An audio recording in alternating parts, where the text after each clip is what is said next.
Welcome back to Web3 DJs. We've got an awesome show today. We're super pumped to have our guest, Toby Lasso. Toby Lasso, you may know him from Vinnie, Hager, and Nevermind Will. He's a manager of both, and he's also involved in the Letters, Weather Report, and a new project, Bedbugs NFT. Thank you so much. Good to have you. Dude, super nice to be here. Thank you so much, guys. Yeah, did I get all that right? Yeah, I mean, that was a very salient way of putting it all in one basket. I appreciate it. Absolutely. Yeah, and we're thrilled to have you on, just like Hofstra said. Before we really get into kind of like the nitty gritty of Web3, we really like to take the opportunity to understand who you are. So tell us who was or who is Toby Lasso outside of Web3? A great question, a rather loaded one, but I'm super stoked to answer it. I guess the easiest way to describe it is just to do a tiny little bit of a timeline. I was lucky enough to be born in England, moved to America when I was sort of 9 years old, went through high school in America, and then I moved back to England to join the army when I was 18 years old, and I stayed in the British Army for 7 years, finishing as an officer, and then moved back out to California and fell into sort of crypto Twitter and trading coins and figuring out what this whole Web3 rabbit hole is all about, and got lucky enough to make some really great friends and sort of maybe start the journey at the right time, perhaps. Luckily, I think to answer your question, maybe to come back round, I like to think that I'm a man of many different hats. I think that connecting people.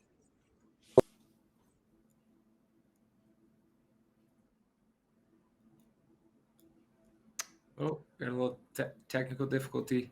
Like doing. I'm unfortunately not creating on things like that, but someone once said to me in a space they were bringing people together. So I like to think perhaps that's where I fit into the wider landscape. That's awesome. Quick question. So how did you come up with the name Toby Lasso? About a year, just a little bit over a year now, I deleted all of my social media, and I didn't know if really, I didn't want to be a part of social media at all, especially the stuff that I'd grown up with and the people I was around. And I just wanted to sort of have a fresh start. And then I got into trading coins and realized that you do of some kind to going.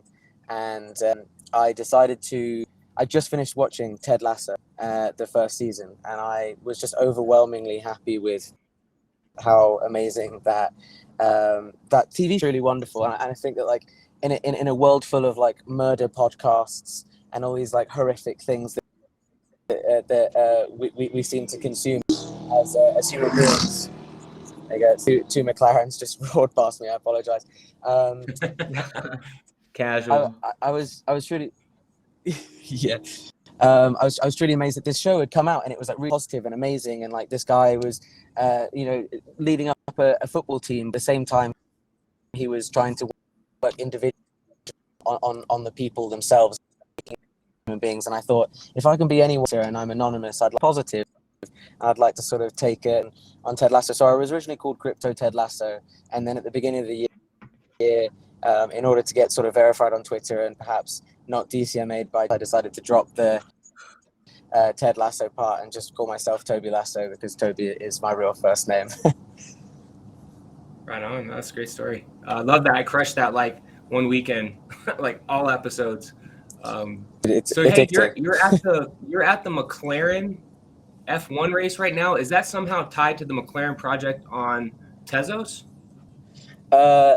They are pulling together some people to flesh out releasing an NFT project, and they've done it a really interesting way where they've reached out to people who they deem respectable in the space and they want information from. They're a storied car company and a very well championship winning Formula One team, and I really liked that approach. I was talking to my friend Andrew Wang and a few other people that were lucky enough to get to go and be involved with the Miami race this weekend. And they've gone about it. They're a Web2 brand, if not further back than that. They're a car brand that goes back to Bruce McLaren, in the 24-hour Le Mans. And instead of just jumping into the space like a Pepsi microphone project or something like that and trying to rip liquidity from the space. They've decided to take a more holistic approach into like making sure that they're doing the right thing and releasing it in the right way. So super excited. I don't necessarily know if I'm working directly with them or if at all, but nice to be in the conversation and to have those interesting conversations with those people there, because they want to do it the right way. And I think that that's the right way to go about it. That's awesome. Yeah, that's really great that, like you suggested, we see these brands that are coming into our space now continue to evolve, and now they understand that there's more to it than just a cash grab, right? They're trying to do things the right way, trying to build something that's going to be sustainable in the long run. And I think what else is really interesting is that you specifically, you just talked about how you started out kind of trading coins, but now you've put yourself in a really unique position in this space, right? You manage two successful artists who have projects of their own. You're being called in by these huge brands who want, for lack of a better phrase, your advice. So can you kind of talk to us about your role as like a manager of artists, or specifically like your role in Web3? Yeah, I think, you know, the important part, I mean, I'm very lucky to work with such talented artists like Vinnie and Will, and to have their trust to be able to go out and build for them while they create. I mean, they do an amazing job of doing it themselves as well, but to have someone in your corner who truly understands your artwork and your process and wants to fight for you, especially maybe has some skills, you know, that I might have gotten from being an officer in the army and that sort of stuff that can help with creating dialogue with bigger brands or entities or however we want to work. I think that it's a really interesting role, and I'm very excited to be in a position I am, because I get to use a lot of the skills that I learned before and just sort of sit in this sort of like middle area, right, where you're connecting people and you're pulling the right people to work with the right other people. And I think maybe it takes a slight amount of emotional intelligence to be able to like weed people out or decisions out to make sure that you're doing the right things at the right time and making sure you're carrying those brands, as in my two artists, to the next level and not sort of diluting their supply or their respect and that other thing. So it's definitely it's interesting, because I don't necessarily, there's only a few people who have sort of like landed into this area, and I'm extremely happy to be in it and to be that person who's connecting people, because that's what truly makes me happy. At the end of the day, what I want is to put that art in front of more people and to make it more powerful. You know, when we sat down with Vinnie, when I first met Vinnie, you know, we went through a whole 1-year plan, 2-year plan, 3-year plan as to how we wanted to go about putting his art in front of more people, and for, you know, everyone in the world at some point to be able to look at the way he draws his iconography style and be like, oh, that's a Vinnie. And that takes time. That's a process.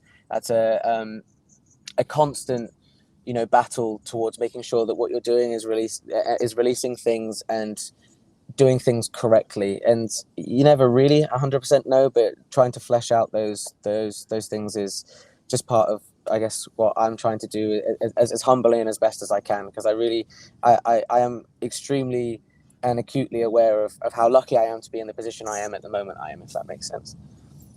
Yeah, no, absolutely. And so was Vinnie the first project that you did? And then after that was Weather Report? Yeah, so it actually all ties back to the Cool Cats, if I'm being honest, because that's how we all met each other. And in July, you know, I was just a normal, excited trader falling into NFTs. It's not very hard to find out through multiple podcasts that I minted 5 Bored Apes and sold them all for 0.2, and then was extremely, but it changed my trajectory in a beautiful way, and that's why I continue to repeat it, because, you know, everyone sees that like, oh, that's a massive L, you took a massive L, and it's like, yeah, potentially I might have taken a massive L, but the W that I got from it is far bigger, which is I fell into the Cool Cats project in July and made the closest friends I've made in my entire life through that community, whether that's that's my now wife Winnie, or the person who I started my first project with, which was Vinnie, you know, and I'd seen his iconography style, and he was just posting things on Twitter, and he was also a cool cat, and we'd met in the Discord. We hopped on a voice call, and I'd said, you know, do you thinking about fleshing out a project, or, you know, how can I help in any way? And then it sort of, one thing led to another, and then at the first ever Cool Cats meetup, I was lucky enough to meet Will and Zach, who are my co-founders at Weather Report as well, and we just sort of all got on in a way, and surrounded by our mutual love for Klon's artwork on Cool Cats.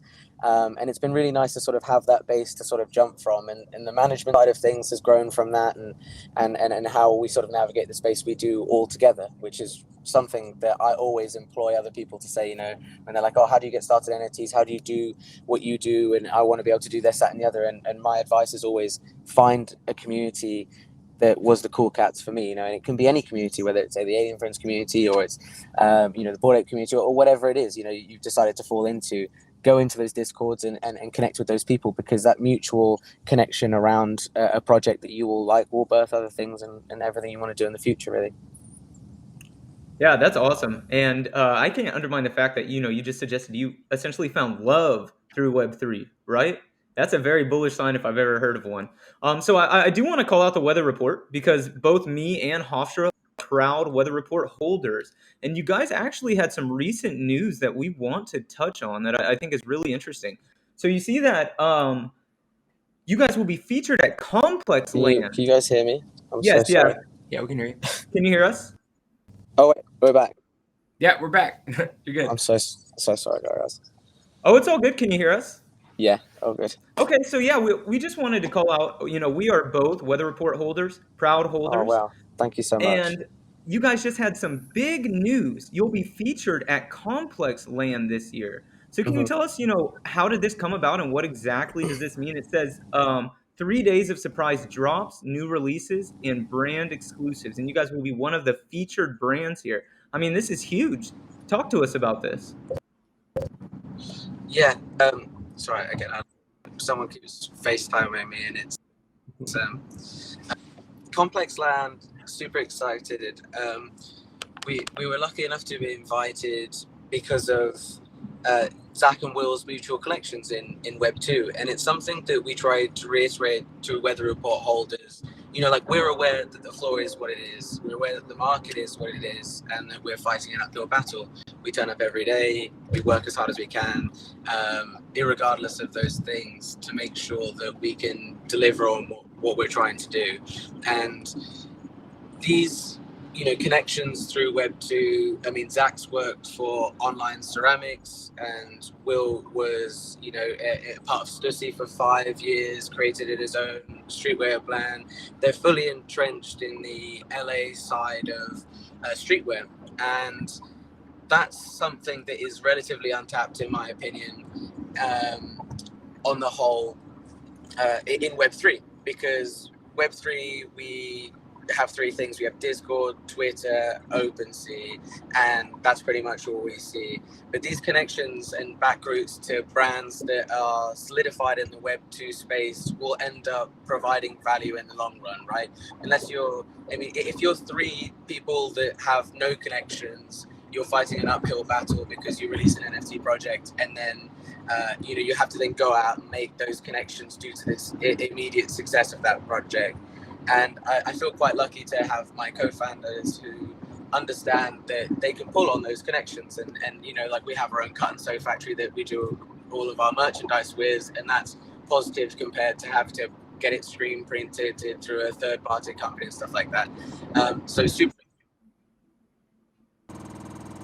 Well, the show must go on, so we'll just wait. We'll shoot another link, see what's going on. We were just talking to Toby Lasso, artist manager for Vinnie Hager, and also Nevermind Will from the Weather Report.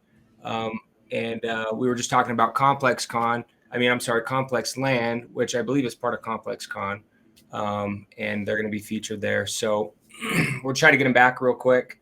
Not sure what happened here. But yeah, if you're enjoying this type of content, you know, and you want to support the show, the number one thing that you can do is tell somebody else about the show.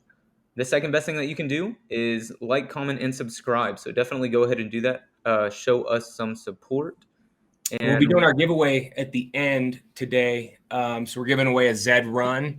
We've been running it all week. A Finny, I forget, it's like a Z19 Finny. So if you guys subscribed, liked, comment, retweeted, did all the stuff, we're going to be giving that away after the show. So just hang tight. We'll see if we can get him back here.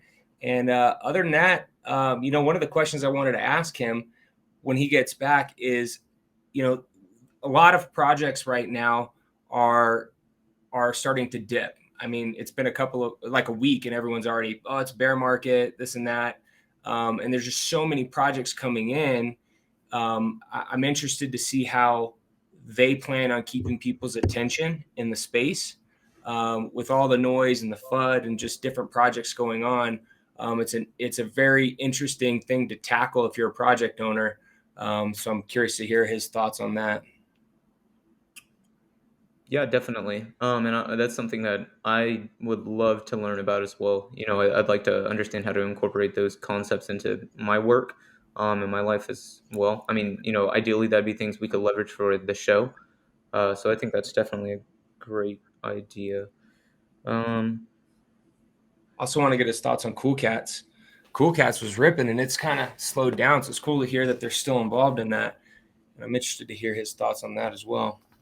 Yep, most definitely. And then I absolutely wanted to understand what they were going to do with their new project and hear about the bed bugs, grim bogs. And we'll have the links to all the stuff that we're talking about today in the show in the video description. So anything that you want to learn more about, definitely go in there and check it out. Are you able to share your screen? Maybe what we can do in the interim until he comes back on is just kind of, hey, what's up? Guys, I am so sorry. Basically, I'm on the way to the airport. I'm supposed to be meeting my wife at the airport, and she's been calling me like, don't come to the hotel, go to the airport. And she keeps FaceTiming me, and every time she FaceTimes me, the whole thing cuts out. Oh, what a nightmare. It's all good, man. Hey, we understand it. We're just happy to have you on. Dude, I'm so embarrassed. Cool. No, it's okay. Hey, so actually when you were gone, we were just talking about kind of the space in general and where it's at. And there's so many projects coming in.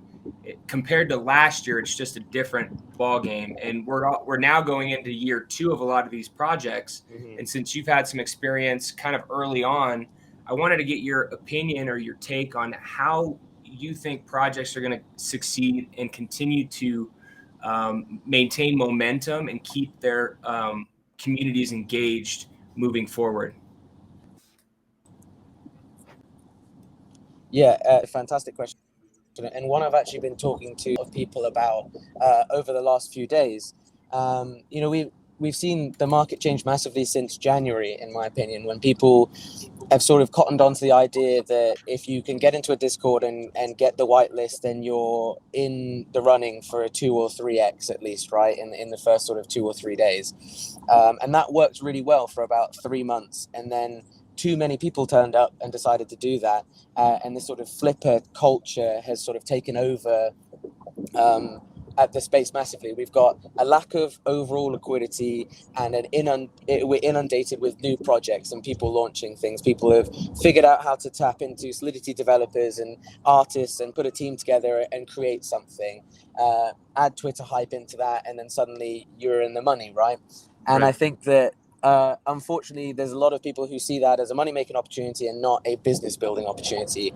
And whether that's on the buyer side or that's on the project development side, it's both sort of negative, right? Because if you are someone who's building a project and you're happy about the initial payout and not worried about building a community, that's what we colloquially refer to as a rug, and that rips liquidity out of the market, and suddenly that liquidity is all gone because that person just took that money and either decided to leave or reinvest it in something else, or that money doesn't exist in our ecosystem anymore. And the same thing can be said for people who are just flipping. Every time you mint a project and it goes 4x and you sell that project, you're taking liquidity from someone who's buying it from you and therefore pulling liquidity out of the market. So buy and buy and buy, more money comes out of a market that already needs more money in it, has less money day by day, and you're Bored Ape Yacht Club and you're burning $100 million in gas fees, that money's gone, right? Yep. It's super, super tough. And I think that to go back to your original question, how are we going to see development over the next few years? I think we're going to see a very bloody next 2 months, in my opinion. 2 months, 3 months. I can see whether the ETH price, regardless of that. I think that a lot of projects are going to go quite far down, and a lot of people are going to be trying to get their liquidity back. And there's going to see like you see runs on banks. You're going to be seeing runs on people try to at least save some of their money, right? And the difference between a project that decides to stay around through the bear market, whether that's 3 months, whether that's 6 months, and decide to build in that bear market, will be the difference, right? And that's what Weather Report's going to do. You know, like we have enough going on and connections and things that we have built out 6 months, a year down the line, a year and a half down the line, that people are going to be surprised when they turn around and they're like, oh, that project's still there, and they did this, and they did this, and they're delivering on these sort of things. I think that there's going to be a lot of project leaders who decide to abandon their projects because, you know, the floors are down and they've lost their ability to want to turn up every single day. But I think the bear market will make the difference, really. And, you know, I mean, I don't know, I'm just speculating, but it's going to come down to the people who want to stay. And I hope that this liquidity sort of draining from the market and people becoming far more fearful, and maybe it helps that flipper culture leave. Maybe some people who have that sort of toxic mentality with NFTs and aren't in it for the long haul decide that it's not for them, and we can go back to where we were maybe in sort of November time, where people who are here for the artwork, they're here for the future of technology, they're here for the teams, and they're here for the long haul. Yeah, no, it's an interesting thing, because I think what's going to separate is people's business acumen. Like if you raise 3 million on your mint and you blow all that and you don't think, you know, a year down the line or two and really map out what's this going to cost to run, and if secondary sales dry up, how are you going to maintain? And so I mean, it almost seems like talking to you, you're almost like, just watch, like you're sitting back almost like you'll see. I don't know, I like that attitude. Yeah, I think, you know, I don't want it to come across as egotistical or anything like that, but I'm very confident and bullish on the people that I'm lucky enough to be able to surround myself with.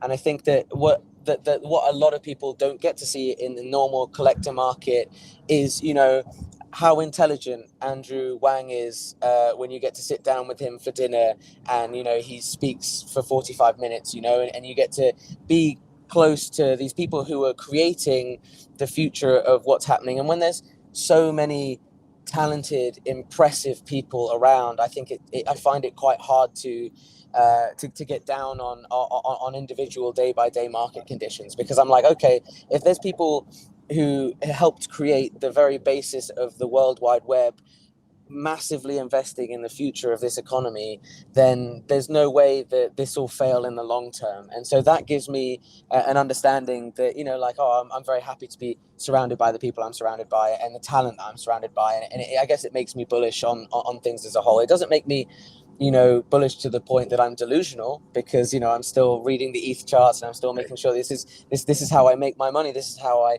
feed my family. This is how I, you know, I'm buying a house. And, you know, you'd be silly to just hold something because it's, you know, the most important thing to you and you're not willing to take profits where you should. But the long-term impact of NFTs, non-fungible tokens, the Ethereum blockchain is something that I think is too big to fail at this point, especially with VC and institutional investment becoming so prevalent. That's great. And I actually want to hit on something that you had brought up there at the beginning, especially with Andrew Wang. You know, oftentimes in this space, especially since it's so driven by Twitter and PFPs that are anything but human, it is really tough to understand that there is a human behind this screen, right? There's somebody there who has, you know, comes from all sorts of different backgrounds. And, you know, of course, we did our research on you, Toby, and read up on, you know, basically anything we could about you. You're not shy to bring up topics that you're passionate about. Something I want to ask you is, like, what is something that people seem to misunderstand about Toby Lasso? That is a truly fantastic question, and actually one that I was literally talking about only 2 or 3 hours ago.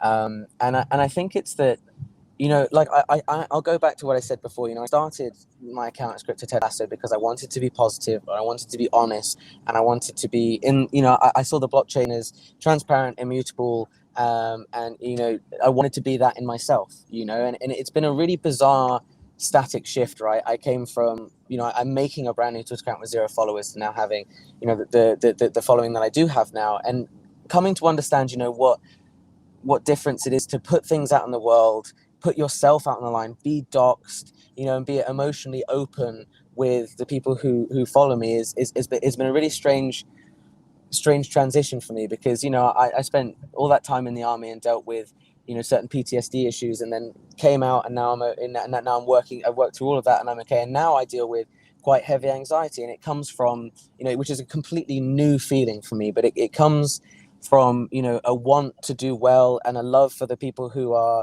invested in the things that I've created, and a care, genuine, proper care for, the money that people put in because they see my name attached to something.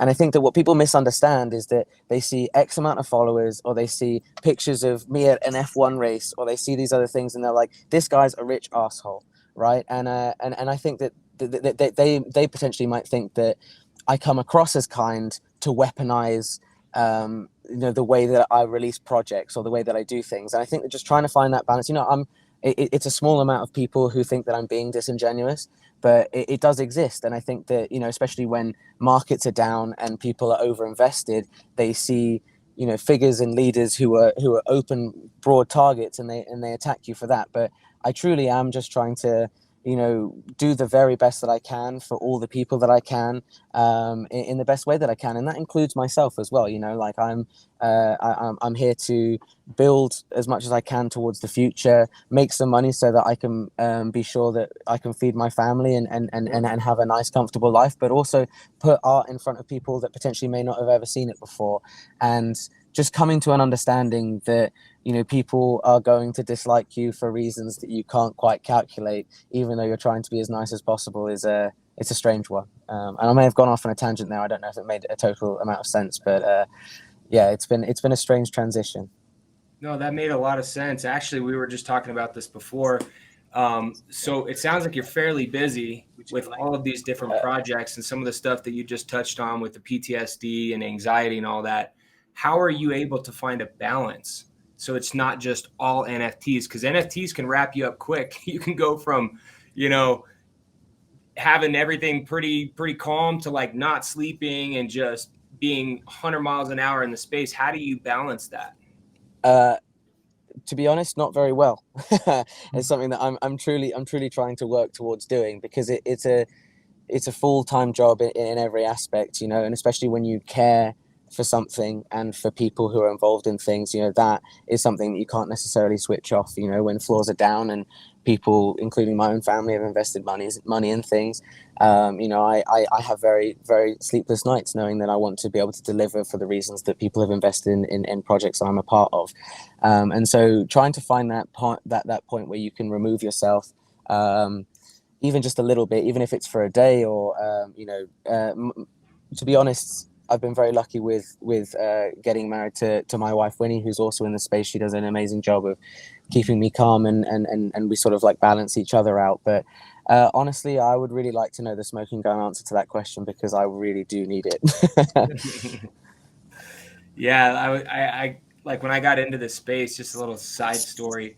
I went so hard in it. There was like a period where I didn't sleep for 2 or 3 days. And then I thought it was just me. And then I found out that, oh, wait, no, there's a lot of people having the same experience, because it was so new and everybody was foaming. It's like you didn't want to miss anything.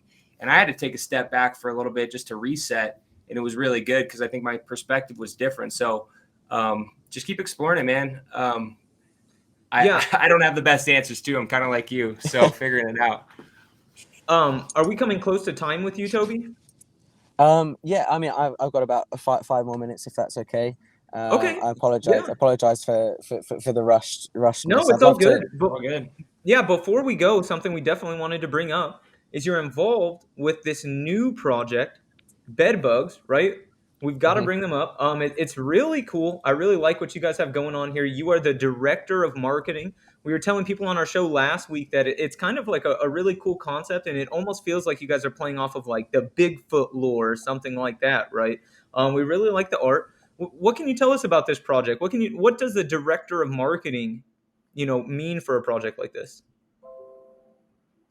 Yeah, it's another great question, and one that I actually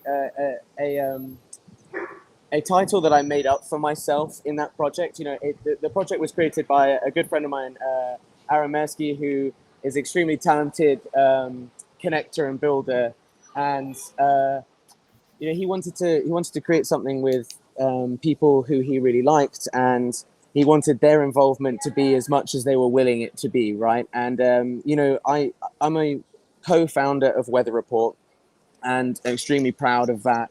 But it comes with an awful lot of responsibility, and it comes with, you know, a heavy burden. And I said to Aaron, I was like, I'd really love to be a part of this project. You know, you've asked me to be, but I can, you know, I can't give you, you know, as much as I give to something like Weather Report, you know. But I'd love to be able to help in a way that is positive. And I think, you know, I said, you know, one of my skills I would think is, I like to think, is being able to, you know, understand how the market reacts to things or how people react to things. And so I was very happy to hop on board and be like, okay, well, I think if we're going to deliver a project, it needs to be radically different, even if it's around the same 10K understanding. I think that people are really excited about storytelling. And, you know, I tell this story all the time about why NFTs and fine art are very similar. And, you know, if you go into an auction house and you buy a Van Gogh for $8-10 million, and, you know, you're bidding with someone on the phone and the hammer goes down, it's like, fantastic, you know, you've won that piece. And then you go back home to your big house and you put it on the wall and you invite people around for a dinner party and you tell the story. You're like, I had to buy this painting because, you know, it meant a lot to me. I saw it, you know, when I was 8 years old, and now I'm in a position to buy it. And you know, art is about storytelling, right? People do the same thing with their NFTs in their wallet. I would never sell my cool cat. It was the first NFT that I ever bought, you know, and I'm really into Klon's artwork. And that storytelling, I think, is like weaving the fabric of how we all interact with artwork. And so I think that releasing a project should be exactly the same way. You want to get people involved. You want to get people excited about the lore, and why it is that it's a fun thing that we're all doing this, you know. And I think that if you just, there's a power to stealth mints and drops and moonbirds and pre-mint and all this other stuff, you know. Every project has its lane, and there's no disrespect to anyone else, but I was really excited about the idea of delivering on a project that is released in a different way, you know, because we have the opportunity to release things however we'd like here. So why not make it interesting and add value? And, you know, if someone's been following that story all the way through and they truly, you know, we're trying to play on the aspect of, like, you know, you're almost like a park ranger, like bed bugs are these people who have protected Grimbogs for, you know, however long. And people then just sort of like attach themselves to that. They're like, yeah, I'd like to be part of the bed bugs community. I want to protect these beasts as well, you know. And it's not like, I think it's just when you then get to mint it after understanding all this lore, you're like, oh, cool, like I'm now a part of it. And I feel like I've read the story, the 6 weeks going into it, the 8 weeks, however long it takes, and that build up. And I just want to create more of like an emotional connection with NFTs rather than like, there's this project coming out, you should buy it, and, you know, flip it for 2x. You know, I want people to be excited about why they're involved in a project, and then get back to the community that I found in the early Cool Cats days. You know, I want, when we open that Discord, for everyone in that Discord to be like talking about it, and, you know, and different, maybe the secret puzzle that got you into the Discord or other stuff. I think that just making it a little bit more intelligent and, you know, exciting is just more fun. And yeah, another tangent. Oh, great. Yeah, absolutely. That was awesome. And so, Toby, you know, obviously I can see that you've got a lot going on. So we really appreciate you coming on the show, man. This was awesome. It was a really great talk. I think you shed a lot of light onto who you are. You know, that's what we wanted to do today, is like bring you on the show and let you just tell people who Toby is, like we talked about, you know, the man behind the screen. And so again, we really appreciate your time. Is there anything we should have asked you that we did not? No, I think you guys covered it in a really amazing way. And I do want to just say before we part ways, thank you both so much for being so flexible with my schedule. Apologies to the people listening about me being at a race event in a car at the airport, all in the span of 35 minutes, and having my wife call me twice on the phone and cutting it in and out.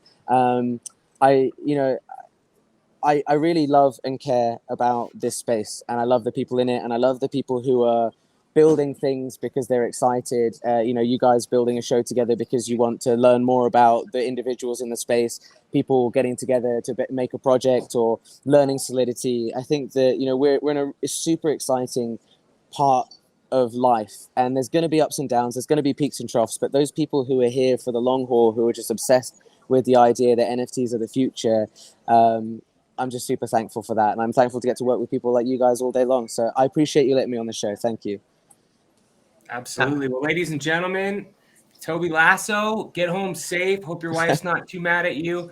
And then when we I hope catch so you too. offline, are you going to be at NFT NYC by chance? Yeah, absolutely. I'd love to see you guys there. Yeah, I'd love to hear about the McLaren race. That looks super awesome. Absolutely. All right. Well, safe travels. Thank you so much. Appreciate it. Appreciate you guys. Thank you. Thanks a Bye, ton, guys. Toby. No worries.